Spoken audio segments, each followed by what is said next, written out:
Tapi kali ini kita mau belajar tentang konseling pranikah. Konseling pranikah itu penting. Kali ini kita akan belajar arti pernikahan. Topiknya adalah tidak ada keluarga yang sempurna. Parenting ini perlu diketahui oleh semua orang, bukan hanya orang tua. Belajarlah menjadi teman yang asik, yang ngobrol, yang menghargai. Family unboxing, membongkar keluarga.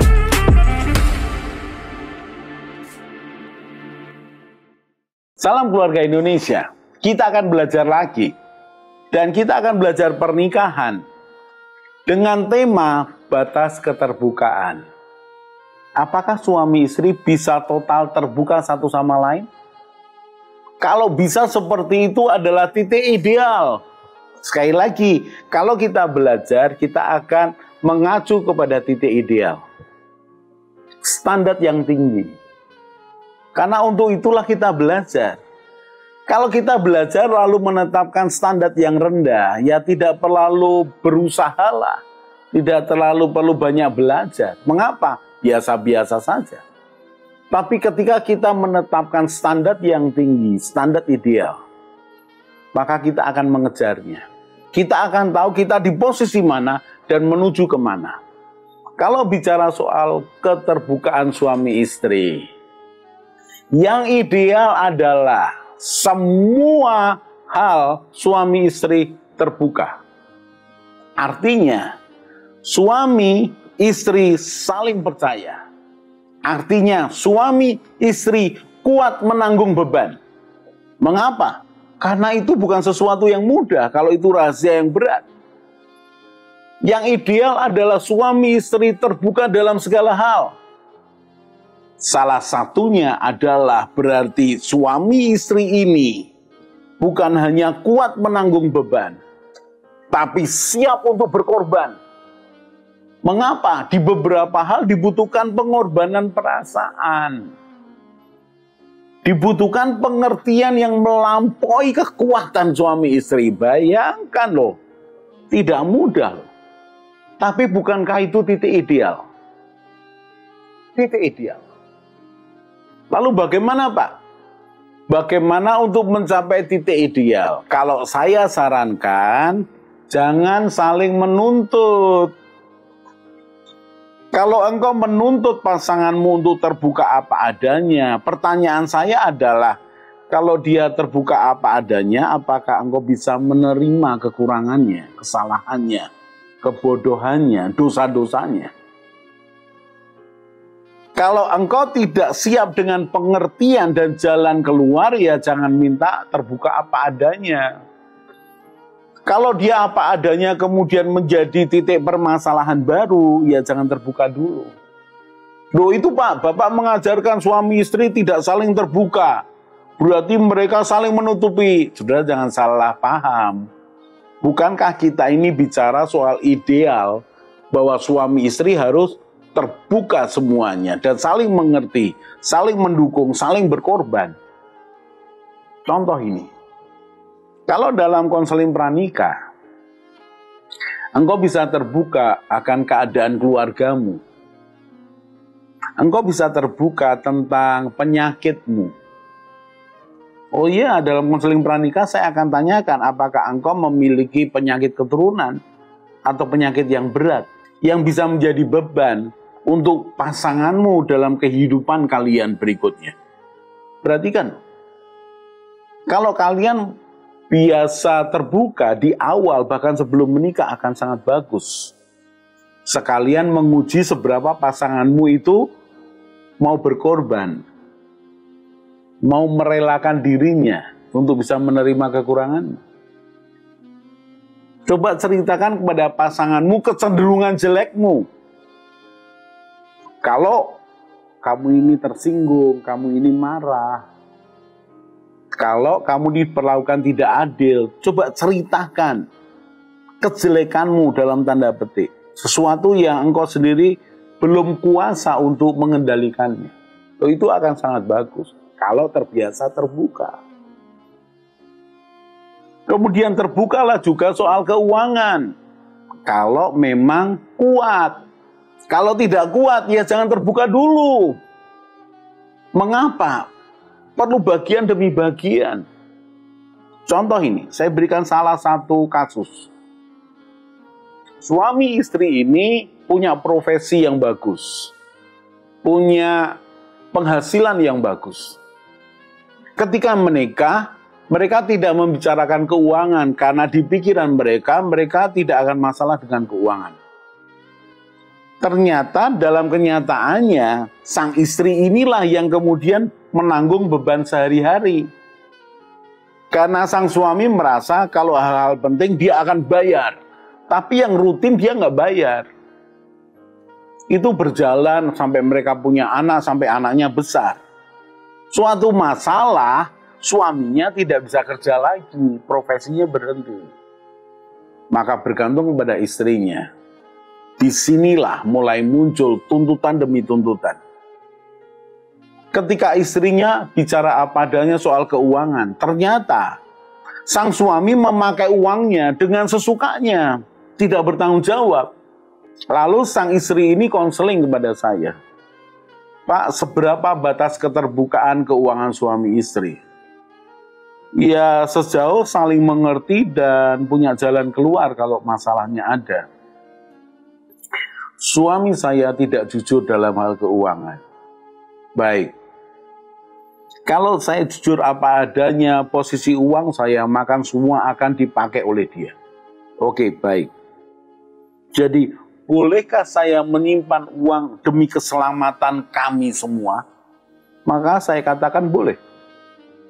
Loh, Pak Yos ini berarti mengajar yang salah, yang buruk. Mereka tidak saling terbuka. Sebentar ya. Idealnya kan saling terbuka. Saling percaya. Tapi ketika ini saling terbuka, ternyata yang satu tidak bisa dipercaya, memanfaatkan. Dan perhatikan, poin saya tentang keuangan. Saling jujur, terbuka, saling percaya. Kemudian, untuk kepentingan bersama didasari cinta. Kalau yang satunya tidak terbuka, lalu tidak jujur, maka poin yang ketiga ini yang dipegang. Apa itu? Untuk kepentingan bersama. Maka sang ibu ini mulai menyimpan keuangan. Untuk apa? Untuk kepentingan bersama. Berarti dia tidak sepenuhnya terbuka, betul. Tapi kan dia nanti suatu kali berharap akan terbuka suatu kali. Suaminya akan memahaminya, lalu mereka bekerja sama. Jadi tidak bisa terbuka semua ketika salah satu pihak mulai tidak bisa dipercaya. Waduh Pak, berarti tidak bisa ideal ya Pak. Harapkan yang ideal. Berikutnya lagi, ini tentang keuangan. Lalu bagaimana tentang keluarga?